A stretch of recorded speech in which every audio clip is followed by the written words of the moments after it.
lutando, se batizou agora, está trabalhando, está feliz, livre das drogas, por causa de que do pai e de uma mãe que não observou o que estava acontecendo. Então, vamos ter cuidado, pais irresponsáveis, pais que não cuidam dos filhos, das filhas, não é por trabalhar. Às vezes tem pais que não trabalham e não dão a presente. Tem que ser pais presentes, ver o que estão fazendo, as amizades hoje, nos dias atuais e no nosso tempo também. No nosso tempo também tinha. Talvez você diga, você está com 60 anos, 70 anos, mas não tinha nada disso. Tinha também, só que não era falado tanto, né, Maura? Mas tinha as más amizades, tinha as más influências, tudo que hoje multiplicou o pecado, na nossa época também tinha. Então, minhas irmãs, o uso do não e o sim, o uso do não e do sim. Adolescente, as filhas que se perdem dentro de casa.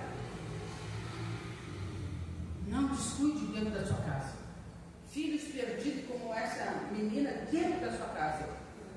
Outros filhos que roubam dos próprios pais, né?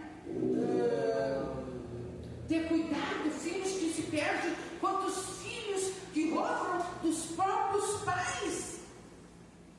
E os pais não se dão por conta. Começa a testar seu filho. Será que ele tem um bom caráter? Começa a deixar algum valor, algumas moedas, algumas coisas ali. E depois vão ver se sumiu, quem foi que pegou. Né? Fazer teste. Para ver se ele é um caráter, que cada um tem uma inclinação. Nós, mães, nós temos os olhos de águia, nós temos que visualizar longe, nós temos que ver o perigo. A mãe, por isso que Deus deu o filho para nós, que nós temos um olhar crítico. Quando o filho chega a uma situação, quantas mães dizem, cuidado, vou te levar para o teu pai, vou te entregar para o teu pai. Eu fui uma mulher que sempre resolvia as coisas. Sempre resolvia as coisas, ou no diabo ou na vara. Sempre resolvia as coisas. Às vezes eu fico vendo essas mães doquinha, coitado do pai, trabalha o dia todo, está preocupado com a obra, preocupado com as coisas, que o homem, o pensamento e a preocupação do homem manter a casa é muito mais que a nossa. Foi isso que Deus deu para ele. E as mulheres não se preocupam. Quando o teu pai chegar, quando o fulano chegar, eu vou contar para ele. Coloca o medo, joga o filho contra o pai, joga a filha contra o pai. Isso não pode acontecer. Nós temos autoridade suficiente também para resolver os problemas. O pastor Antônio, a vida dele sempre foi chegar só de noite. Teve uma época que você chegava 2 da madrugada, né, pastor Nathaniel? 2, 3 horas, né? Nada bem. 2, 3 horas. Quem tinha que resolver problemas de escola, resolver problemas, eu não ia chegar que esperasse 2, 3 horas da madrugada, eu ainda ia contar para o pai. Quando você diz isso para o seu filho, para a sua filha, você vê alguém, ele está dizendo, eu lavo as minhas mãos, eu não tenho o que fazer, como eu vi mãe dizendo, eu não tenho o que fazer mais contigo. Você tem joelho, você tem Deus, busque uma oração, busque uma direção de Deus sobre essas coisas que estão acontecendo. Glória a Deus. A liberdade do filho, soltar o filho devagarzinho, não é porque está com uma estrutura, está grande aparentemente, mas lá dentro da sua cabeça está pequenininho. Pegar de surpresa, ser um espião, faz presente, para ver com quem está andando, onde está, ir na escola. Às vezes o que está de fora está tendo uma visão mais ampla de quem está fazendo seu filho, de quem vai ser até mesmo, de que você próprio, de que nós próprio. Muitas vezes que Moisés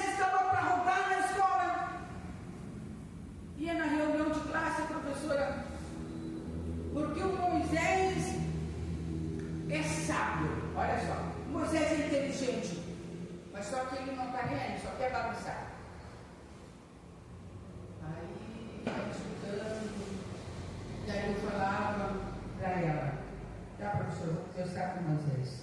Está madura do Moisés, desse jeito, não está? Não vou fazer nada com Moisés, não vou ajudar. Ia para casa, conversava, e aí nunca se bota o filho contra uma autoridade.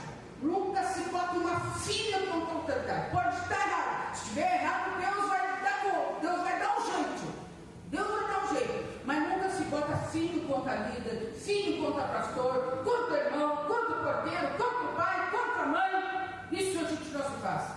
Depois não respeita a autoridade nenhuma. E eu lembro que eu disse para... Quando a professora viu a diretora, eu cheguei bem na hora da merenda deles lá, elas fazem uma mesa redonda, assim, tá, todos os professores. Eu cheguei com o quê? Com um pudim. E dei para a professora, chamar a professora fulana, ela veio. Quando ela veio assim, ela sempre me recebeu já com aquela cara de fera, assim, né? Ela falava mal, meu Deus do céu, não é fácil, né? E eu cheguei com o pudim assim. Eu, a professora que eu fiz para a senhora um pudim bem geladinho, outra que aí abriu o sorriso, né? É pedir sabedoria. E aí já para conversar comigo já era diferente. A senhora espera ver que eu quero conversar com a senhora particular. Já começou a mudar. Olha, o Moisés já está melhorando. Ô, glória! Não é doutor. Em casa eu ligava ele, olha, já está melhorando. Esse mês já melhorou as notas, né? Já está melhorando as coisas para ele. A senhora pode dar, aí sim, a senhora pode agora dar uma ajudinha para ele, professora, porque eu estou preocupada que ele vai rodar. Não, pode ficar tranquilo que não vai rodar. Antes de eu rodar, agora já não vai rodar pudim de oração, né? Olha, quando terminou os anos ali, minhas irmãs, eu peguei nem a forma mais do pudim fui buscar. Já estava estressada de tanto levar o pudim naquela professora. E o pior é que eu encontrei ela no ônibus. Quantos dias encontrei a professora de português no ônibus? E ela me perguntou sobre Moisés, sobre o São. Aí eu falei e ela ficou muito parceira. Ficou muito feliz. E aí o pior é que o São está trabalhando para uma das professoras que eu fazia isso. E ela disse, olha, a tua mãe é incrível. Faz feito toda... Quando eles eram, acho que o Samuel tinha uns 10 anos de idade. Uns 10 anos por aí. Eu lembro de uma situação que ficou registrada no meu cérebro. E hoje eu vejo essa família, todos os filhos destruídos. O abuso de autoridade do pai. Eu lembro que o pai e a mãe levou para eles, olha só, o abuso de autoridade. Levou um joguinho de concha, eu lembro, era aniversário deles. E esse pai foi, e essa mãe, os dois filhos. E o filho, um dos filhos, olha só, retrucou. Porque eu entendi na hora que ele também queria aquele mesmo conchinha, né? Aquela mesma, para ele. E o pai, na minha frente, pegou o filho, deu um soco na barriga, uma mãozaça aqui na nuca do filho e um chute. E eu fiquei assim, apavorada com aquela situação e fiquei pensando, correção, corrige em casa. Um filho, ele perde o respeito, ele perde a moral, o pai perde a autoridade espiritual quando ele age com agressividade. Quando o pai ou a mãe já não consegue mais levar o filho a Deus, levar para a igreja, que o filho venha lhe obedecer regras em casa, muitas vezes os pais são o próprio culpado. Eles deixam, depois que o filho pega corpo, passou dos 7 anos, até os 7 anos moldado o caráter. Fora daí é só Deus com o filho. Se o pai e a mãe não atentam para essa eternidade,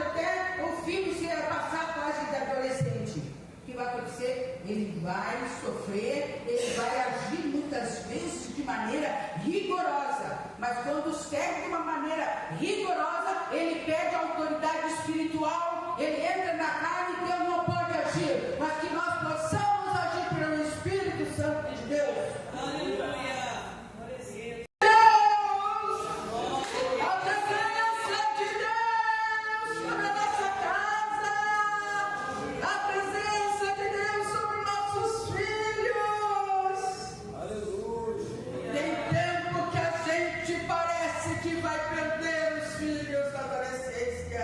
Tem tempo que chega e cresce, a gente parece que está perdendo. Parece que a gente está perdendo o controle. Mas não, se nós estivermos agarrados com Deus, eles podem passar por processos difíceis, eles podem ir para o mundo, para a faculdade, para o lado que for, mas quando eles temem a Deus, Deus assegura. Por isso ensina a orar, ensina a falar com Deus, jogue eles para Deus.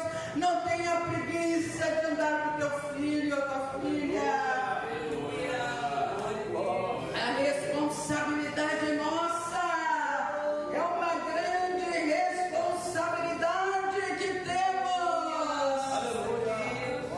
diante de Deus, de entregar nossos filhos alvo para Deus. Às vezes eles ficam muito ansiados, às vezes muito desligados, às vezes não entendem. Imagina, nós falamos uma coisa dentro de casa, lá no mundo é outra. Nós temos que, através de Jesus e da sabedoria de Deus, reverter. Eles têm que sair, os nossos filhos têm que sair de casa vacinado, informado. Eles têm que sair de casa sabendo que lá no mundo pode ser tudo muito lindo, mas tem o diabo lá. Aleluia. Tem diabo. Tem as coisas do mundo. Que nós possamos ser usados por Deus, que sejam famílias abençoadas, que Deus possa levar nós a ter famílias abençoadas.